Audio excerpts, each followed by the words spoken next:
So this third movie review I'm doing is one that hits close to home as a Catholic. On November 18, 1926, Pope Pius XI dedicated an entire encyclical to denouncing the atrocities and the religious persecution that were occurring in Mexico at the hands of this tyrannical president at the time. His name was Plutarco Calles. And the Mexican people, in turn, rose up in rebellion in what is known as the Guerra Cristera, or the Cristeros War. And so somewhere between 90,000 to 250,000, let me check, yeah, 90 to 250,000 people would be killed between the Cristeros themselves and the government forces.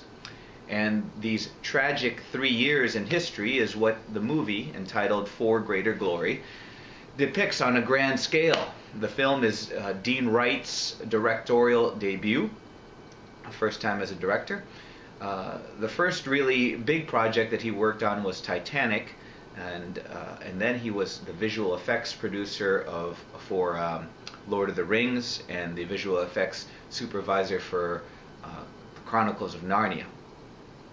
Wright really captures the natural beauty of Mexico's landscapes in the film, but he had, nowhere near the kind of budget and supporting talent as these other films he's worked on. So of course it's not anywhere close to a spectacular, but spectacle is not why you see this film. Those films are a dime a dozen these days, right?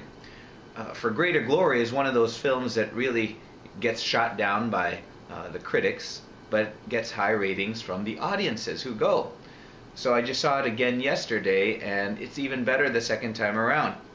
Andy Garcia, the lead role, plays a great job playing General Gorostieta, the leader of the Cristero forces.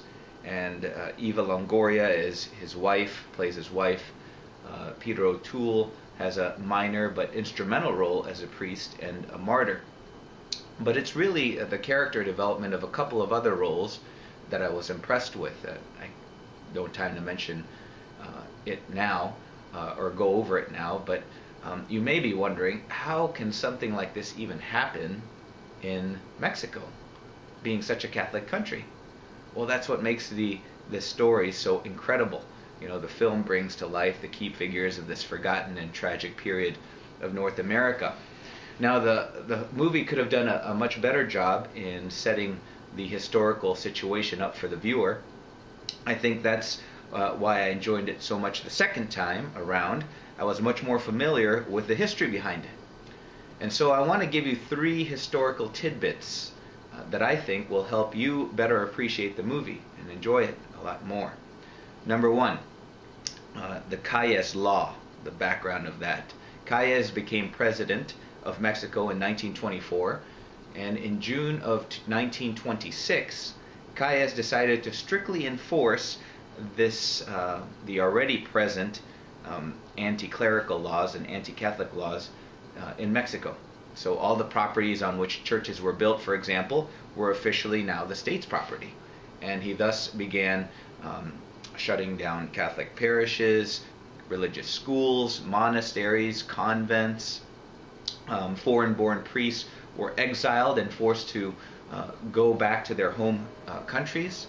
Any priest who dared criticize the government were to be imprisoned, and priests, moreover, couldn't wear what I'm wearing now in public. And so that's number 1. Historical tidbit number 2, the Cristero response. At this point, the Catholic Mexican people are like in utter disbelief, right? How could the government deny such a fundamental right? So masses of protests, masses of people refused to stop going to worship services, and they would then hold masses behind closed doors. Again, those large-scale protests, peaceful protests, but then Calles does not back down. Instead, the government begins to use violent physical force, and isolated groups of Catholics then decided to fight back. But they are pretty ineffective in the face of the federales, the federal troops, and that's when the League, a group of lay Catholics, decide to hire General Gorostieta, a non-believer, by the way, but a heck of a military strategist. Now, it's at historical point number 3 that I want to mention that this film, For Greater Glory, is one that you shouldn't bring your little kids to, because it's rated R for the intense violence, and it does depict executions. I was actually down in Mexico last month with our seminarians on their Spanish language program, and I actually got to take a week of classes down there, and we actually discussed the history of the Cristeros War for a couple of the class periods, and the movie had been out for a month down there by this time.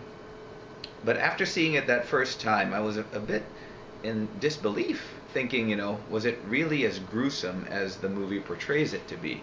The executions, government armies breaking down church doors during Mass and just massacring everybody inside worshiping, desecrating the church while they're at it.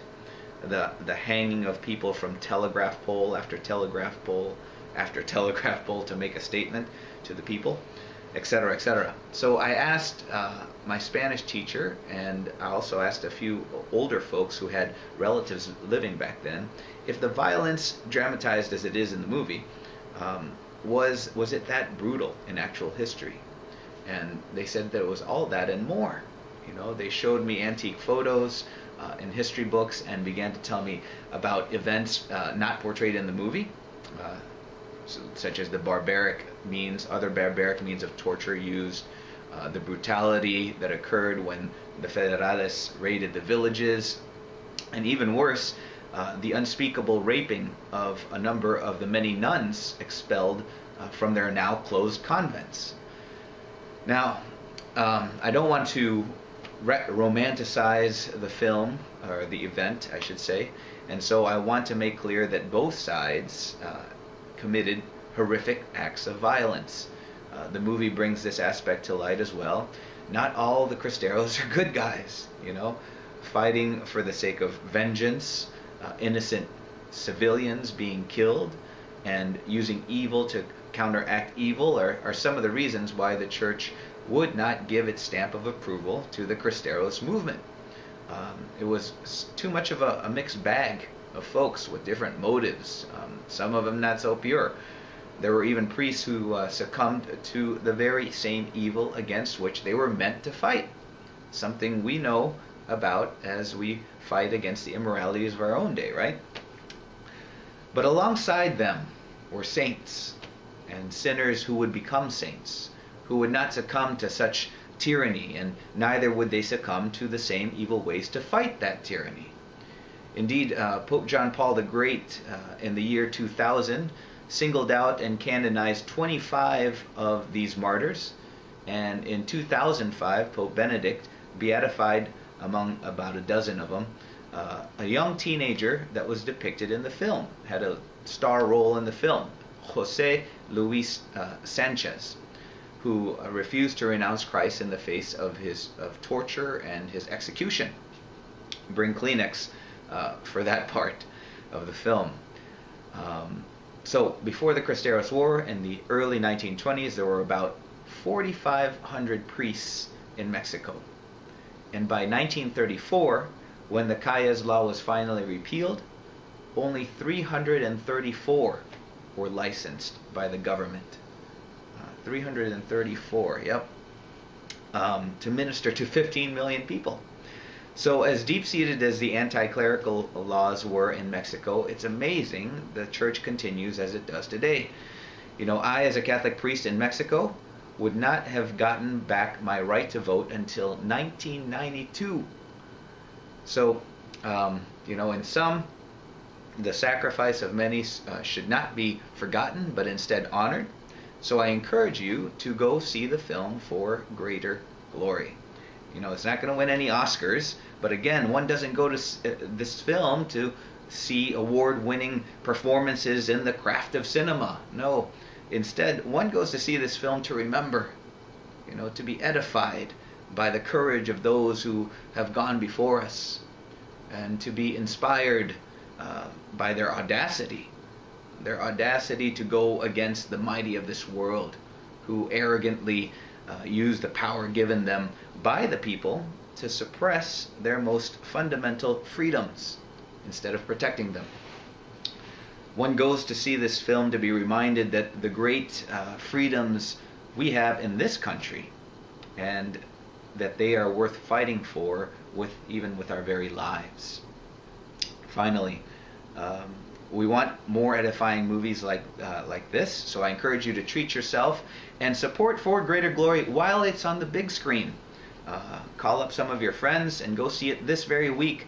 Due to the limited screens that are showing it and having fallen out of the top 10, it may not even last until Friday, I would suppose, for a lot of places. So it'd be a good idea to call your local movie theater that still has it and find out. Viva Cristo Rey.